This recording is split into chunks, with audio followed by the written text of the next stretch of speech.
Have you ever found yourself completely exhausted, yet you keep pushing on? You tell yourself, it's just a busy time of year, the frustration is temporary, but the uncertainty doesn't lift, it keeps coming.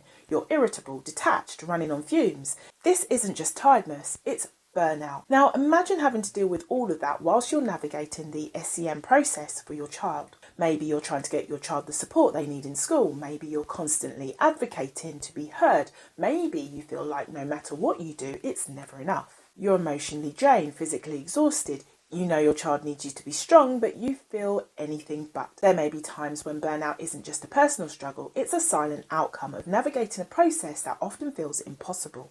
The truth is, you can't outperform burnout. You might see short-term progress by pushing through, but it often comes at the cost of long-term well-being for both us and our children. That's why it's so important to recognise the signs early and take care of ourselves along the way. So in this video, I'll walk through 5 signs of early SEN burnout that often show up during the most emotionally demanding parts of navigating the special educational needs process. I'll explore where burnout tends to appear, how often it affects the way that we respond, what it doesn't achieve, and why managing it is key to getting back on track, so that we can advocate with more confidence and clarity so that we do not lose ourselves in the process.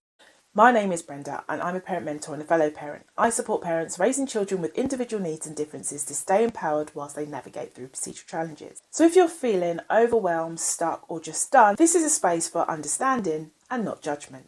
So let's talk about it. Recognising the burnout signs within the SEN journey is the first step towards reclaiming our energy and ability to advocate. So here are some subtle moments that signal that something might be off. And the first thing is where you're having to chase. This is where chasing assessments or EHCPs and the waiting feels endless. You start feeling emotionally numb, exhausted, where you feel at a dead end. And having to constantly chase doesn't just make burnout possible over time, it makes it feel inevitable. Whether a referral has been initiated or whether the local authority has been contacted can sometimes move things forward. However, the repeated need to push for progress again and again creates an emotional toll. As when we're chasing without any clear response or resolution, it's easy to lose hope and start believing that nothing will ever change. And it's not because we're not engaging in the process, but the repeated dead ends, delays and vague responses will make everything feel like you're shouting into a void, making it harder to stay empowered.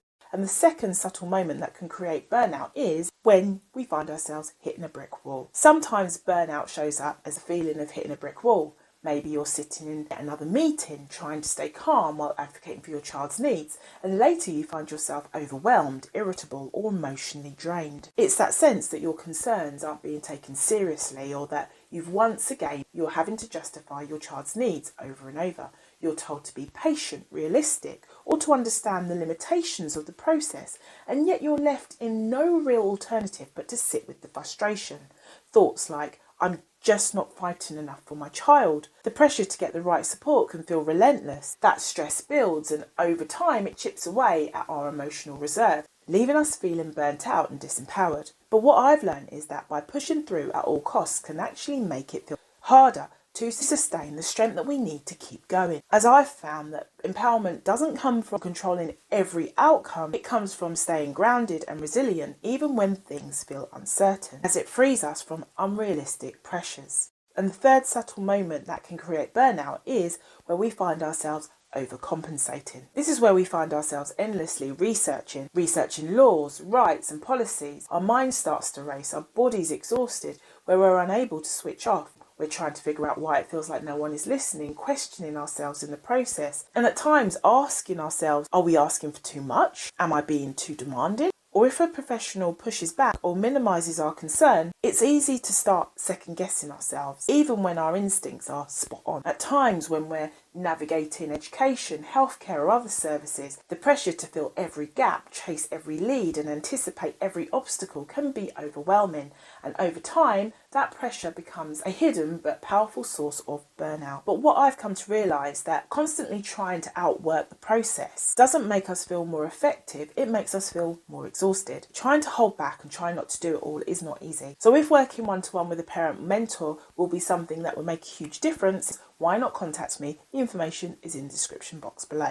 Another subtle moment is where there's a feeling of being overextended. This is where you're hearing the word no or not enough evidence over and over again. The stress of advocating can keep your nervous system on alert even when your body is begging for rest. Chronic stress from fighting the process impacts your body even if you're trying to push through. Being a parent is a meaningful full-time job within itself, but when you're advocating for your child on top of that, it can lead to burnout.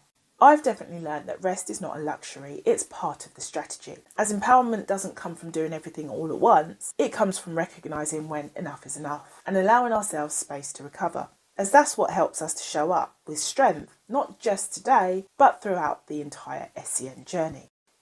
And another is when we find ourselves caught amongst the confusion. This is where we start doubting ourselves, wondering if we're asking for too much or whether we're the problem. But here's the thing, the emotional fatigue doesn't come from the tasks themselves. It comes from the paperwork, the meetings, the constant follow-up, from the sheer number of setbacks and hurdles that we have to face just to engage in the task. Thoughts like, I'm doing everything I can, but I'm still not getting anywhere, begin to hold. And this can slowly chip away at our confidence and make us question whether our efforts are making any difference at all. Because perhaps the people we're trying to explain things to don't fully understand the SEN journey, and sometimes because we simply just don't have the energy left to explain it all again and again.